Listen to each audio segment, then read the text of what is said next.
As-tu parfois l'impression que ta plus grande source de distraction, d'interruption du flow et de surcharge de ton emploi du temps, c'est ton propre cerveau?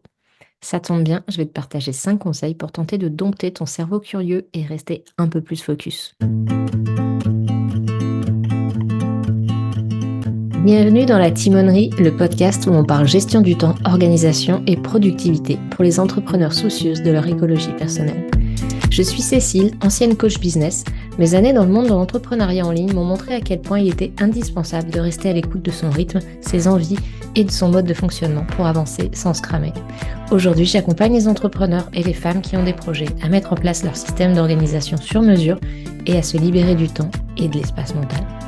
La timonerie sur un bateau, c'est le lieu qui abrite les instruments et appareils de navigation. Et ce que je veux avec ce podcast, c'est te donner les clés pour avancer efficacement et sereinement vers tes objectifs, tout en appréciant le voyage au quotidien. Que tu sois comme moi, de la team très structurée ou à l'inverse de l'équipe super flexible, que tu veuilles bâtir un empire, donner vie à tes 1001 idées ou vivre une vie de slow freelancing en regardant les fleurs ou tes enfants pousser, tu trouveras ici des outils, conseils et partages d'expériences concrets qui te permettront d'avancer en respectant tes aspirations et ton mode de fonctionnement, loin des contraintes et des règles du jeu imposées par les injonctions extérieures.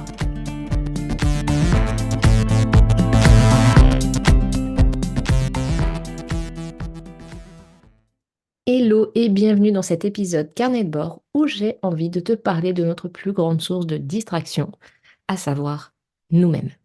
Parce que si on peut couper les notifications et désinstaller les applis de réseaux sociaux de nos smartphones, on aura toujours cette capacité incroyable à faire des trucs du genre penser que lancer un podcast serait quand même vachement chouette alors qu'on vient juste de commencer une formation YouTube, avoir une idée de question absolument divine pour une invitée qu'on n'a pas encore contactée pour notre podcast, qui n'existe lui-même pas, alors qu'on est en train de programmer nos réseaux sociaux, se souvenir qu'il faut prendre un rendez-vous chez le coiffeur au milieu du tournage d'une vidéo, vouloir réécrire sa page à propos tout de suite après avoir lu un article trop bien sur les pages à propos, ou sur les yaks, parce que pourquoi pas, écrire une newsletter et se demander comment on écrit yak, et si cet animal est si proche de nos vaches européennes en fait, découvrir que le petit d'une vache et d'un yak s'appelle un zo, se dire que c'est un bon mot pour un Scrabble si un jour on y joue, avoir un souvenir ému pour ses grands-parents qui faisaient toujours des Scrabble, se demander s'il faut mettre un S au pluriel de Scrabble ou pas, se dire que l'orthographe français c'est quand même une plaie sans nom, se souvenir de la délicieuse conférence TED d'Arnaud Hutt et Jérôme Piron, la faute à l'orthographe, et aller la regarder sous prétexte de vérifier l'orthographe de leur nom. Toute ressemblance avec une personne existant ou ayant existé ne serait pas fortuite. Bref, si toi aussi ton cerveau ouvre des tas de tiroirs et t'embarque dans de multiples directions à la fois, ce podcast devrait t'intéresser. Avant de te donner des conseils pour gérer le quotidien avec un cerveau curieux, laisse-moi te proposer 2 choses à faire bien en amont de ça et qui vont t'aider à garder le focus. La première, c'est prendre un temps à froid de définir la direction que tu veux suivre et ou tes objectifs. Pour que la team qui rame au quotidien ne soit pas tentée de faire tout autre chose que de ramer dans la direction donnée, il faut encore qu'elle ait une direction.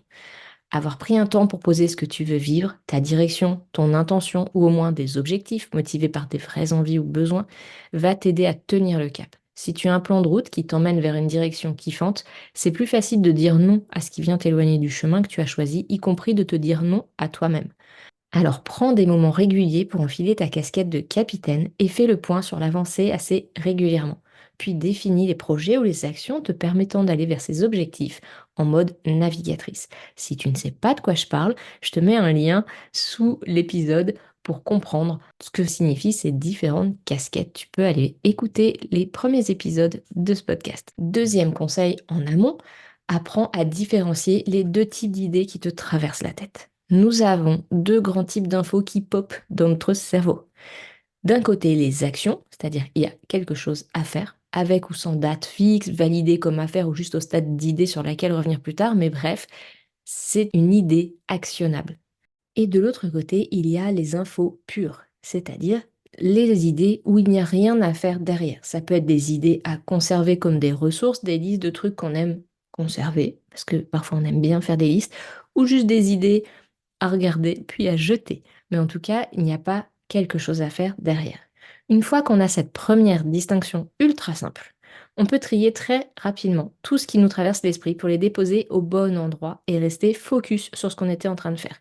Il faut donc avoir un ou des endroits pour les ranger en dehors de notre cerveau, ce qui permet de se libérer de l'espace mental et de reprendre rapidement ce qu'on faisait, parce qu'on sait que notre idée n'est pas perdue, donc on n'a pas besoin de s'y pencher de suite, ni de la garder dans un coin de sa tête de peur qu'elle s'échappe. Alors ça peut être un brain dump sur un bullet journal, un système de carnet ou un Notion avec une base de données pour tes ressources, donc les informations, et une pour les projets, donc les choses qu'il y a à faire, ou tout autre système qui te convient. Ce qui compte, c'est que ce soit simple, facile d'accès pour que la distraction soit courte. Personnellement, j'utilise Notion. C'est vrai, incroyable, t'exclames-tu, si tu me connais depuis quelque temps. Et sur ce Notion, j'ai deux bases de données qui ont chacune un accès très rapide sur mon dashboard avec un bouton. Mon dashboard est toujours ouvert sur mon ordi, il est à portée de main sur mon smartphone et je peux très facilement cliquer sur le bouton voilà une information ou sur le bouton voici un truc à faire plus tard. Ce qui me permet de poser ça et de repartir sur ce que j'étais en train de faire pour pas distraire mon cerveau. Ce préalable étant posé, voici les trois pistes, trois conseils à suivre pour éviter au cerveau curieux de suivre leurs envies d'apprendre ou de rêver lorsqu'on voudrait être focus sur une tâche à faire. Le premier conseil, c'est de réduire au maximum les distractions possibles pour pas avoir à t'appuyer sur ta discipline. La discipline, c'est dur et ça demande de l'énergie.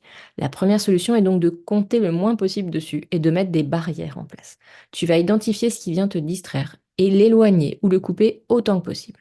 Par exemple, si quand tu crées des contenus, tu te fais embarquer par les mille et une infos croisées lorsque tu fais des recherches pour la rédaction du dit contenu, ben ça peut être mettre ton ordinateur ou ton éditeur de contenu en mode sans distraction. Ou bien, si tu as besoin de faire des recherches et donc d'aller sur Internet, d'y dédier un temps en amont, rédiger le contenu, ensuite couper tout, sauf des notes que tu as prises.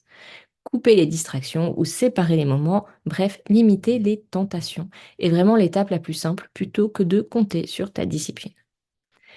Deuxième conseil, laisser de la place dans ton emploi du temps pour nourrir cette partie de ton cerveau qui a besoin de vagabonder.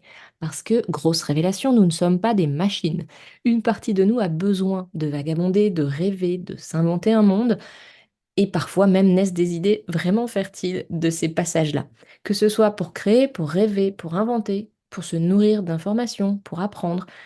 C'est essentiel à notre cerveau. Si cette partie vient prendre de la place à des moments où tu voudrais faire avancer ta to-do list, peut-être que c'est parce qu'elle manque de place par ailleurs. Alors autant lui en laisser à d'autres moments. Et troisième conseil, mets en place un outil et une organisation pour retrouver facilement tes favoris sans t'y perdre. La gestion des connaissances, informations, des notes prises est un pilier énorme en termes de gestion du temps. On peut perdre énormément de temps à cause de ça. Soit on perd du temps à tenter de retrouver une information dont on a besoin tout de suite et qui s'est perdue dans la masse de dossiers, fichiers, favoris, feuilles de carnet et autres post-it partout sur le bureau. Soit on perd du temps à flâner d'une information à l'autre parce qu'elles sont toutes en vrac à nous faire de l'œil alors qu'on venait juste pour en lire une seule. Le minimum, c'est d'avoir une forme de classement par thème, voire sous-thème, ou utilité, type de contenu, bref, d'avoir un peu des tiroirs, même virtuels, où tu vas pouvoir classer l'information et d'y ranger tes connaissances, tes ressources au fur et à mesure. Ça peut commencer par des favoris pour les sites web et un outil comme Evernote pour tes prises de notes, avec un classement identique des deux côtés, vraiment si tu as deux outils ou trois ou plus, ce que je recommande pas trop, mais pour ranger tes informations et tes notes, utilise le même classement des deux côtés. Comme ça, si tu sais que si c'est pas d'un côté, ça va être exactement au même endroit de l'autre.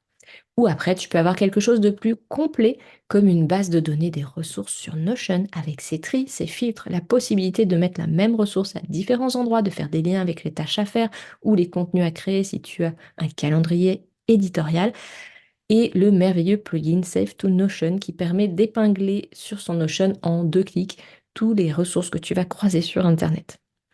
Comme tu l'auras deviné, personnellement, j'utilise Notion et si tu veux voir un petit peu à quoi il ressemble et même te procurer mon second cerveau, celui qui me permet de gérer et ma to-do list et mes ressources et d'autres trucs, tu peux aller jeter un œil au lien que je te mets dans la description de cet épisode.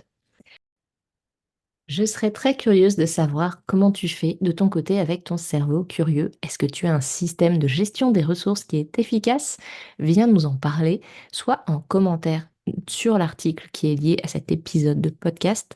Le lien, encore une fois, là aussi est en description, soit sur le salon Discord. Merci d'avoir écouté cet épisode de La Timonerie. Si tu as des questions, des idées à partager ou si tu veux simplement discuter, tu peux me rejoindre sur le blog cecilebayer.com ou sur mon serveur Discord. Tous les liens sont disponibles dans la description de l'épisode. N'oublie pas de t'abonner sur ta plateforme d'écoute préférée si ce n'est pas déjà fait et laisse-moi une note ou un commentaire. Ton retour est essentiel pour améliorer le podcast et le faire connaître. Si cet épisode t'a été utile, n'hésite pas à le partager pour aider d'autres entrepreneurs à découvrir des astuces pour avancer tout en préservant leur bien-être. Prends soin de ton temps, il est précieux et je te dis à très bientôt pour de nouveaux partages dans la timonerie.